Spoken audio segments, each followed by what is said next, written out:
Philip, see around, coach here. Wonderful. And the entire team just want to thank each and every one of you immensely for putting this together. As my brother, Mr. Fombu, just said, it feels like one of the happiest days in my life. Because for one of the first times in our lives here in Austin, we've decided to take our destinies in our hands. Right? And I want you to just turn to the person next to you and say, I feel blessed today. It's an awesome day to be alive. Can we do that? Say, I feel blessed today. It's an awesome day to be alive. And to that same person, say, you are enough. You are enough. Wonderful. As you can see, I took some time and I prepared and I tried to put together some talking points to come and talk with you. But immediately I walked through the door, I looked at everybody looking like $1 million after taxes. I told myself, I cannot talk to each and every one of you as if I'm coming from somewhere else. I'm either part of the problem or part of the solution. Are we together? Oh, yes. Wonderful. So it's a great, great, great honor to be here present today. And I'll just go through a few points in 15 minutes. And in those 15 minutes, please, bear with me. I want to talk to you today about the will to win. Right? The will to win. I remember in 1965, President JFK Kennedy, he made a very bold statement in May of that year. And he said, by the end of this decade, an American will find himself in the moon and back safely to their family to have dinner. And what would a leader like that do in the natural circumstances as such? He called all the most intelligent people he knew about. The best professors from Harvard University. The greatest high technology rocket scientists from MIT. And he put them in a room. And he told them, I'm the president of the greatest nation on earth. I've made a commitment I'm worried I might not be able to keep. Help me out. What do we need to do to make it to the moon and back safely?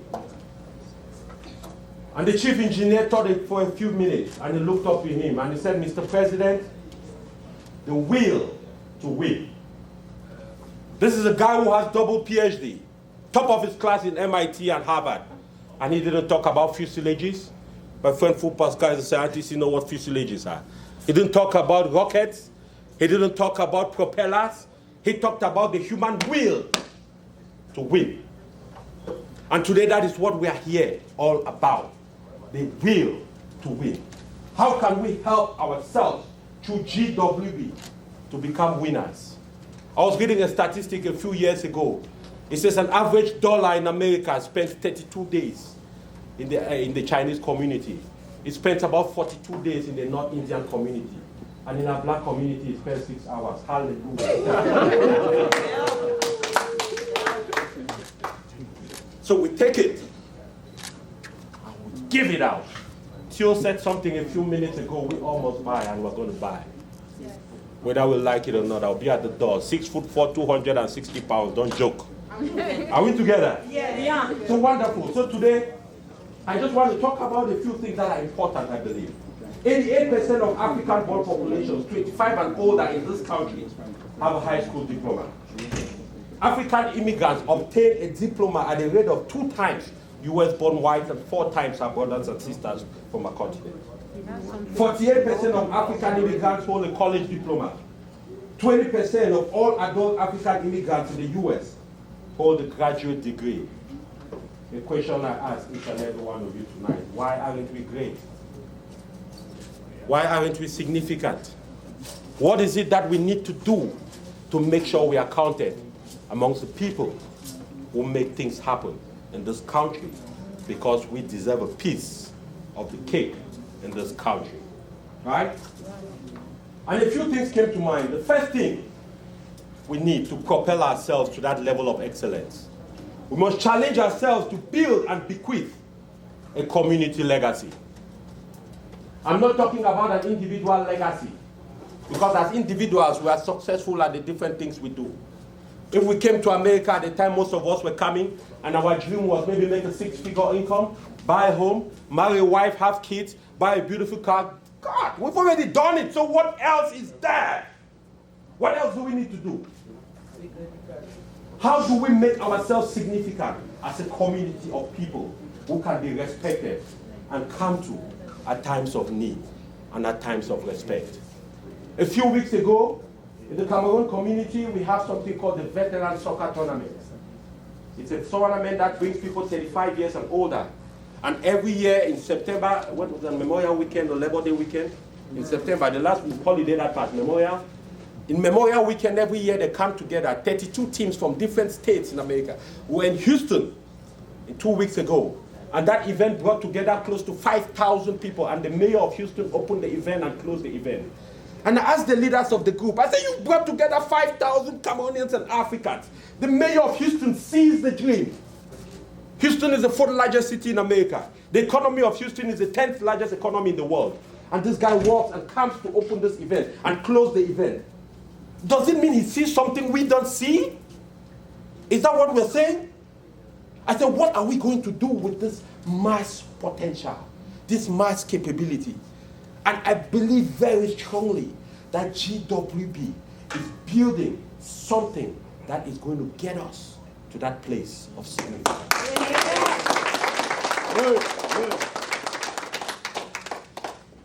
The next thing I want to talk about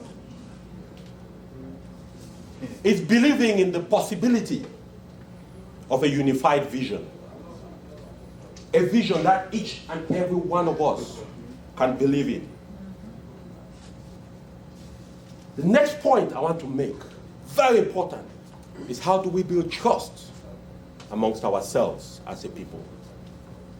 One of the big challenges I face every time I go around talking to hundreds of different organizations, because I do this out of passion, I do this out of calling, and of course, you can never do this and come back home empty pocket and the wife is happy, so you got it. Are we together? And I do this for a living too. And I go to a lot of different African communities. In Boston, in Florida, in Wisconsin, out in Frankfurt, Germany, in London, England, in Brussels, Belgium. And one of the things that always come up, we don't trust each other. And one of the things, when I dig a little deeper, I'm made to understand one or two mistakes or two missteps is a complete verdict on our lives. Show me a community that haven't made mistakes. Show me a community whose leaders haven't done and made decisions that were not right. But show me a community who decided to believe in a unified vision. A dream that is possible for each and every one to contribute in their own small way to make that difference last and last for a long time.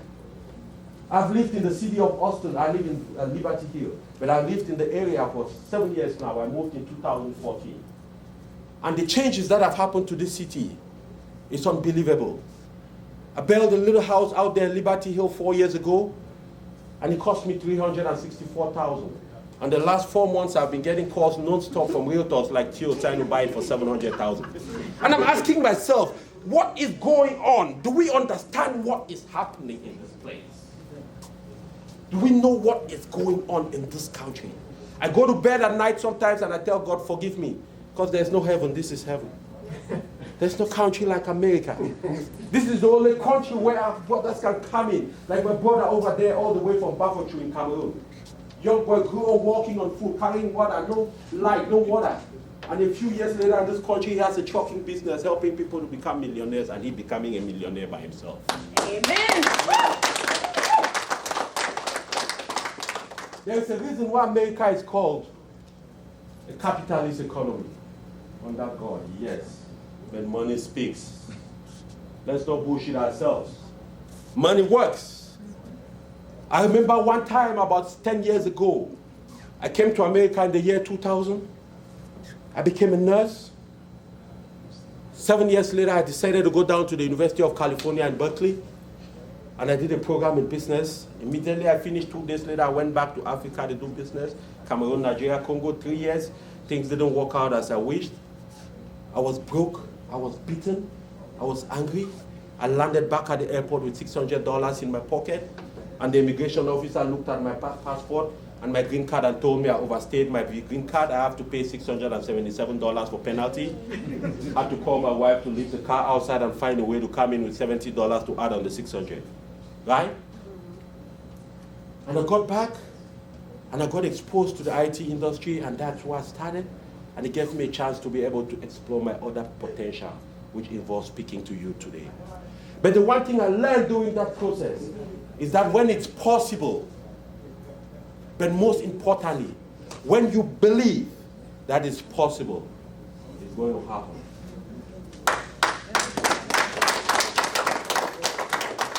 We come from a continent that have been trained unconsciously to be resilient. By the time most of us were 5, 6 years old, we used to take 10 miles to walk to school and back and take care of your younger ones. Sense of responsibility, sense of leadership, sense of community belonging, sense of the ability to fight for a better future. If I ask each and every one of us here, we have different stories how we came to America. Some came through 13 countries on foot, through water. Some came in containers. Some came by the power just of the Almighty saving their life from being eaten by crocodiles in Ecuador. And we sit today on the greatest opportunity we've ever seen to come together as a people and make sure by any means possible, if it's not the greatest for us, it should be better for our children. Amen. Amen. I believe very strongly, please. I believe very strongly that among our children in this generation of African immigrants in this country, amongst our children, we have a president of this country. Yeah. I have no doubt in my mind. I say this with pure conviction because I know, and I go around and I talk to young children, they have children. I talk to them. I see the structure they have, the inspiration they have. All we need to do as parents and as GWB is to show them the way. Give them a reason to aspire to something bigger than themselves. Because we live in a country where a lot of times we talk about my doctor, my pharmacist, my lawyer, not our doctor. So what GWB is doing today, I believe it's an opportunity every African in Austin has to belong. Not only Austin. All right, for a start. The third thing we need to do to develop the will to win is to build and sustain a must-do resolve. Note, I didn't say can do. Did anyone notice that? I said must do. Can is an option. Must, you don't have an option. We don't have no option. We must do it. We must do it. We must build a foundation and a structure and a platform on which the day we are walking out, our children are already managing GWB, and GWB will be recognized in the world the way they can from. I didn't talk about just build, I talk about resolve. Resolve means decide firmly on the course of action. Sustaining a resolve. Sustain means strengthen or support physically or mentally.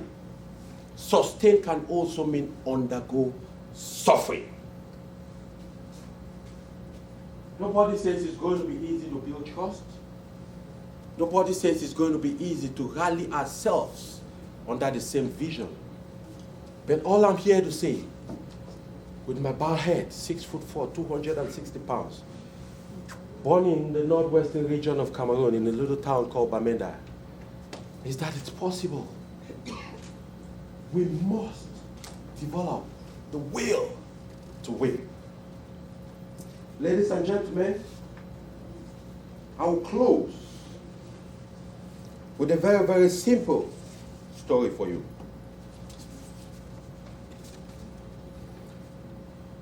You know, there is a plant called the Chinese bamboo tree. And the Chinese bamboo tree starts off with a seed, with a hard case around the seed. And the requirement to grow the Chinese bamboo tree is that you dig the ground, you nurture the soil to be soft, and you plant the Chinese bamboo tree. But here's the kicker about the Chinese bamboo tree. You have to keep watering and nurturing the soil and that seed for 5 years. I can imagine if I get up every morning and I go to a bare piece of land and I'm watching every day, my neighbors will look at me by the 10th month and they'll go, this guy's crazy. What are you doing? You're watering land For 3 months, nothing is happening. But here's the good news. After 5 years, when the tree sprouts from the ground, within 6 weeks, it's 90 feet tall. Hallelujah. We are now in the stage where the bamboo tree has been planted. We are watching that seed. We are tilling the land. We are adding some manure to it. We keep watching. And our neighbors are asking themselves, what are these guys doing? They're working a bare piece of land. It's been 3 years, so we keep watering. It might be 3 years. It might be 4 years. It might be 5 years. But the day we sprout through the ground, will be 90 feet tall. God bless you all. God bless GWB.